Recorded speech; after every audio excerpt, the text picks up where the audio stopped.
और अपने महाप्रसाद का भी।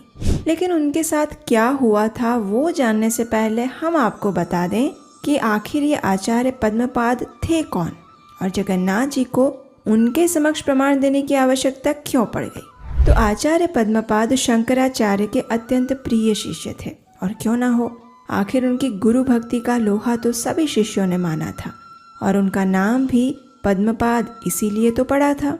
शंकराचार्य का एक अत्यंत विनम्र और गुरुनिष्ठ शिष्य था जिनका नाम था सदानंद।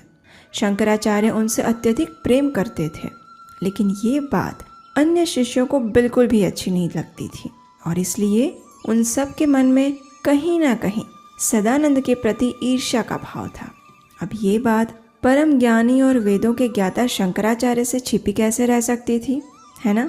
तो बस उन्होंने एक दिन निश्चय किया कि आज मैं सदानंद की गुरु निष्ठा को सबके सामने प्रमाणित करूंगा।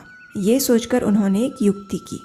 उस दिन अत्यधिक वर्षा हो रही थी। नदी में मानो बाढ़ का पानी चरम सीमा पर था।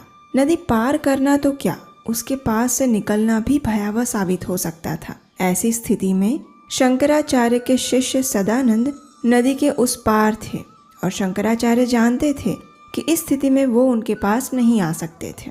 फिर भी उन्होंने सदानंद को बुलाया। अब सदानंद सोच में पड़ गए कि नदी का पानी उफान पर है और कोई नाव भी नहीं है, फिर इस नदी को कैसे पार किया जाए। लेकिन सदानंद कोई साधारण शिष्य नहीं थे। अपने गुरु के प्रति उनकी निष्ठा और श्रद्धा सुमेरु पर्वत के समान थी। उन्होंने सोचा, यदि मैं अपने गुरु की कृपा से इस संपूर्ण भव सागर को पार कर सकता हूँ, तो फिर ये तो एक छोटी सी नदी है, क्या मैं इसे पार नहीं कर पाऊंगा? अवश्य करूंगा। बस इसी विचार और दृढ़ निश्चय के साथ वे तो निकल पड़े नदी पार करने के लिए। अपार गुरु भक्ति के कारण सबके आश्चर्य के बीच वे नदी की सतह पर चलने लगे। जहाँ जहाँ भी वे पांव रखते वहाँ वहाँ एक कमल का पुष्प खिलने लगता, और उसी पर पैर रखकर वे नदी पर चलने लगे।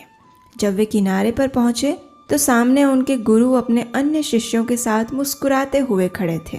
और बस यही वो दिन था जब शंकराचार्य के सभी शिष्यों ने उनकी गुरु भक्ति और श्रद्धा को शत शत नमन किया, और उनके गुरु ने प्रसन्न होकर उन्हें नाम दिया आचार्य पद्मपाद। आचार्य पद्मपाद को पुरी में शंकराचार्य द्वारा स्थापित 4 प्रमुख मठों में से एक गोवर्धन मठ के देखरेख की जिम्मेदारी सौंपी गई थी। एक आदर्श शिष्य होने के नाते उन्होंने इस जिम्मेदारी को सहर्ष स्वीकार किया। अब देखिए, शंकराचार्य ठहरे वेदों के अनुयायी, और उनके शिष्य होने के कारण पद्म